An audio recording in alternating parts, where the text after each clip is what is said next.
Hello everyone, आप सबका स्वागत है हमारे चैनल नॉलेज आईक्यू स्टूडियो में। अभी तक हमारे 4 वीडियोस ऑलरेडी आ चुके हैं मिक्सर एंड एलिगेशन के। आज हमारा 5वां वीडियो है। आज हम अगली न्यू टाइप के क्वेश्चंस देखेंगे।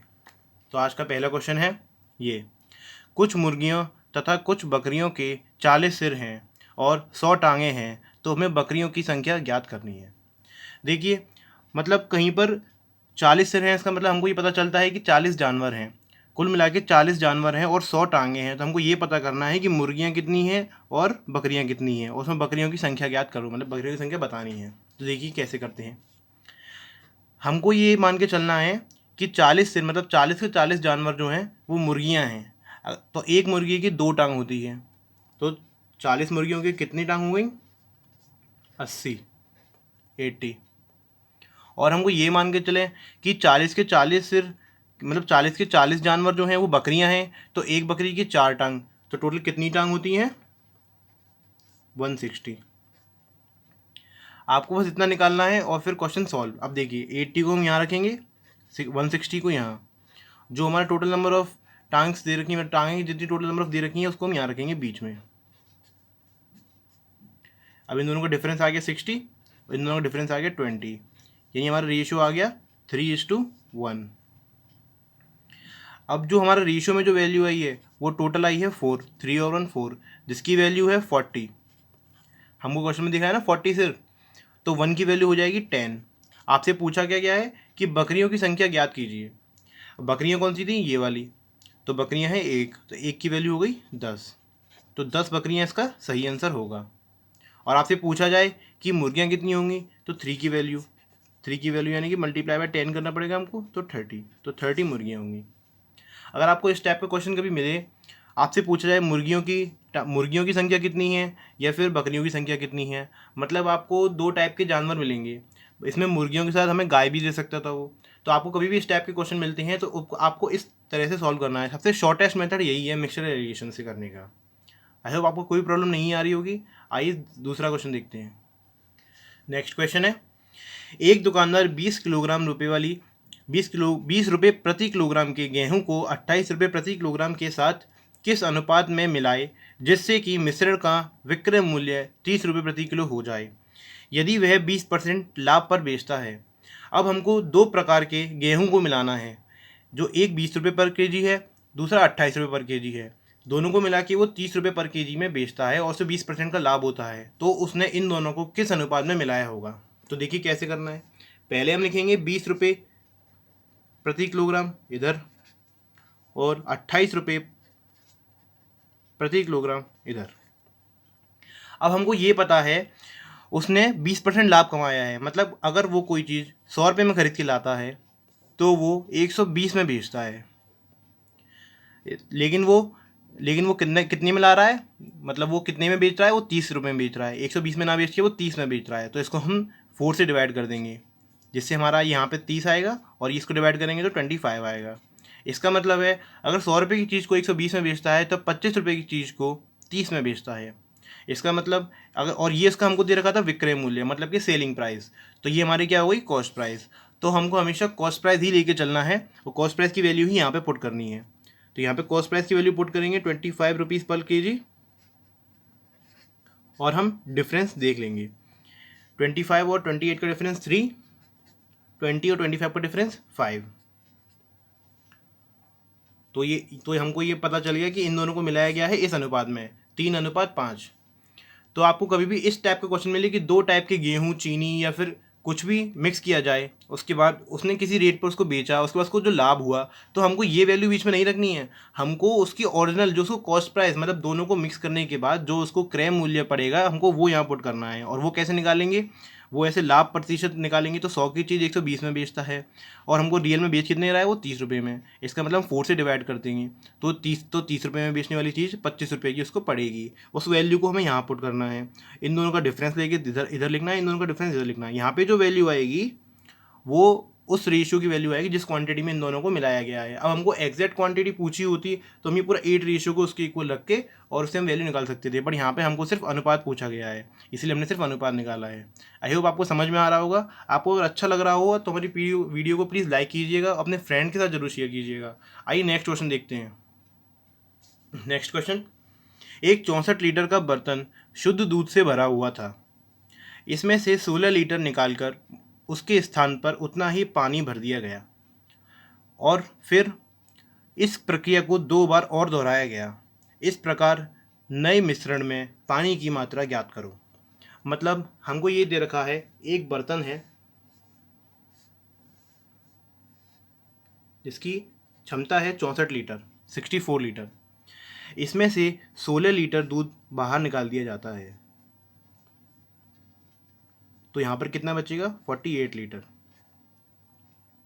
और इसमें 16 लीटर पानी को ऐड कर दिया जाता है, यानी कि वाटर। अब आप देख सकते हैं ये प्रक्रिया 64 लीटर बर्तन वाले दूध, जो शुद्ध दूध से भरा हुआ है, उसमें हम 16 लीटर दूध निकालते हैं, उसमें पानी डालते हैं। ये प्रक्रिया 2 बार और दोहराई गई। इसका मतलब है कि ये प्रक्रिया टोटल मिला के 3 बार हुई। तो हम इसको इस टाइप के क्वेश्चन को कैसे सॉल्व करेंगे देखते हैं। पहले हमको ये बताना है कि 64 में से उसने जितना भी लीटर निकाला, उसके बाद जो क्वांटिटी बची उसको हम यहाँ लिखेंगे 48। और अब नीचे हम लिखेंगे मिश्रण की क्वांटिटी। अब मिश्रण, जिसमें 16 लीटर दूध निकाला और 16 लीटर पानी डाला, तो मिश्रण में कोई बदलाव हुआ? नहीं हुआ। मिश्रण 64 लीटर का था, अभी भी 64 लीटर का ही रहेगा, तो हम नीचे लिख देंगे। आपको ये बात याद रखनी है, ऊपर हमेशा मिल्क की क्वांटिटी रखनी है। जो चीज़ उसमें पहले से थी, मतलब मिल्क था तो मिल्क, और कुछ होता तो और कुछ। और यहाँ पे हमेशा मिक्सचर की वैल्यू रखनी है, यानी कि मिश्रण की वैल्यू रखनी है। तो हम इसको काटेंगे तो ये 16 से कट जाएगा, 3:4, 3/4 आएगा। इसके बाद हमको क्या करना पड़ेगा? अब ये प्रोसेस एक बार हुई होती तो ये हमारा आंसर होता कि 3/4 मतलब कि 4 में से 3 दूध बचा, यानी कि 4 में से 3 बोला जाए तो 75% दूध बचा। लेकिन ऐसा नहीं हुआ। ये प्रोसेस 2 बार और दोहराई गई, मतलब टोटल मिला के 3 बार करी गई। अब हम इस रेशियो को यहाँ लिख देंगे 3/4। जितनी बार ये दोहराई जाएगी हमको इसकी उतनी ही पावर लगा देनी है, यानी कि 3 बार। तो इसका हमारा आंसर आएगा 27/64। और ये वही रेशियो होगा जो रेशियो यहाँ था, मतलब कि ये है मिल्क का रेशियो अपॉन मिश्रण का रेशियो, यानी मिक्सचर का रेशियो। यानी कि अगर मिश्रण 64 लीटर है तो इसमें अब ये प्रोसेस को 3 बार करने के बाद दूध उसमें कितना बचेगा? 27। अब हमको क्वेश्चन में पूछा क्या गया है? इस प्रकार नए मिश्रण में पानी की मात्रा ज्ञात करें। तो हमको पानी की मात्रा बतानी है। तो 64 लीटर हमारा मिश्रण था, उसमें से 27 लीटर हमारा मिल्क बचा, तो पानी कितना बचा? तो हमको वाटर निकालने के लिए 64 में से 27 को माइनस करना पड़ेगा। तो हमारा आंसर आएगा 37 लीटर। 37 लीटर इसका आंसर होगा। आई होप आपको समझ में आया होगा। मैं आपको एक बार फिर से रिपीट कर देता हूँ, आपको आगे कोई प्रॉब्लम ना आए। एक 64 लीटर का बर्तन था जिसमें से 16 लीटर दूध निकाला गया, जो कि पूरा दूध से भरा हुआ था, शुद्ध दूध से 16 लीटर दूध निकाला गया, तो उसमें 48 लीटर दूध बचा। 16 लीटर उसकी जगह पानी मिला दिया गया, तो मिक्सचर तो पूरा 64 का 64 ही रहेगा, और दूध जो बचा वो हम यहाँ लिख देंगे। अब इसका रेशियो निकाला जाएगा तो 3:4 आया। अब ये प्रोसेस जितनी बार दोहराई जाएगी इसकी पावर उतनी कर दी जाएगी। तो ये टोटल मिला के 2 बार और दोहराई गई, इसका मतलब कुल मिला के ये 3 बार प्रोसेस करी गई, इसलिए हमने पावर 3 कर दी। पावर 3 करी तो हमारा रेशियो आ गया 27 और 64। अब ये हमारा रेशियो निकल के आता, लेकिन कोइंसिडेंटली 64 ही हमारी वैल्यू आई है, 64 ही क्वेश्चन में 64 लीटर ही गिवन है, तो हमको ये रेशियो को चेंज करने की ज़रूरत नहीं पड़ी। ये जो रेशियो निकल के आया इसको आप याद रखेंगे कि ये मिल्क और मिक्सचर का रेशियो होगा।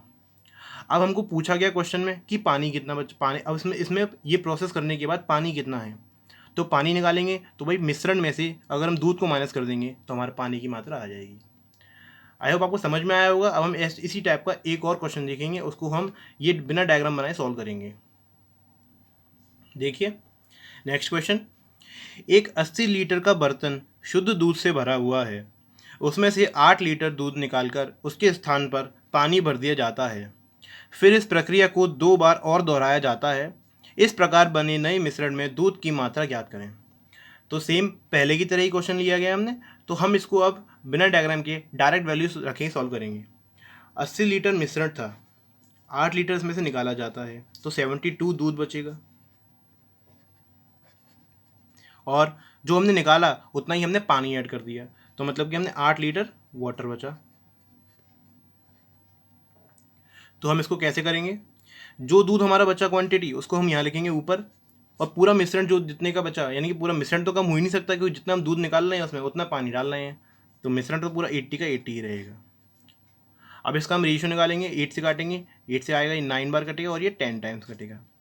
बस आपको ये चीज़ याद रखनी है कि ये मिल्क की क्वांटिटी है और ये मिक्सचर की क्वांटिटी है। मतलब इस रेशियो में आप कभी भी निकालेंगे तो ऊपर हमेशा मिल्क की क्वांटिटी ही आएगी और नीचे मिश्रण की क्वांटिटी आएगी। आपको ये याद रखना है, आपको ये कंफ्यूज नहीं होना है कि इसमें से पानी कौन सा है या मिल्क कौन सा है या मिश्रण का कौन सा रेशियो है। मिश्रण का नीचे वाला रेशियो है, ऊपर मिल्क वाला रेशियो है।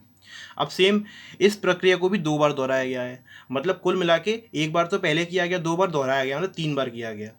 तो इसी को हम फिर से इसी रेशियो को लिखेंगे और इसकी उतनी ही पावर कर देंगे जितनी बार ये दोहराया गया है। तो इसका हमारा आंसर आएगा 729 अपॉन 1000। मतलब कि इस रेशियो से हमको क्या समझ में आता है, अगर 1000 लीटर का मिश्रण है तो उसमें 729 जो है दूध बचा हुआ है। 729 दूध बचा हुआ है। अब हमें, लेकिन हमारे पास रियल में है कितने का, 80 लीटर का मिश्रण। तो आपको और कुछ नहीं करना है, इसमें सिर्फ 80 का ही जो हमारी इनिशियल क्वांटिटी है उसी का मल्टीप्लाई कर देना है। ये जो हमारा जो भी आंसर आएगा ये आएगा लीटर में। इसको आप सॉल्व कर सकते हैं। 20 से 4, 20 से जाएगा ये 50 बार, 50 टाइम्स 2 एंड 25 टाइम्स, यानी कि ये हमारा जाता है 1458 अपॉन 25 लीटर। इसको आप पॉइंट्स में भी निकाल सकते हैं। तो देखा आपने, हमने इस टाइप का क्वेश्चन भी आज कर लिया।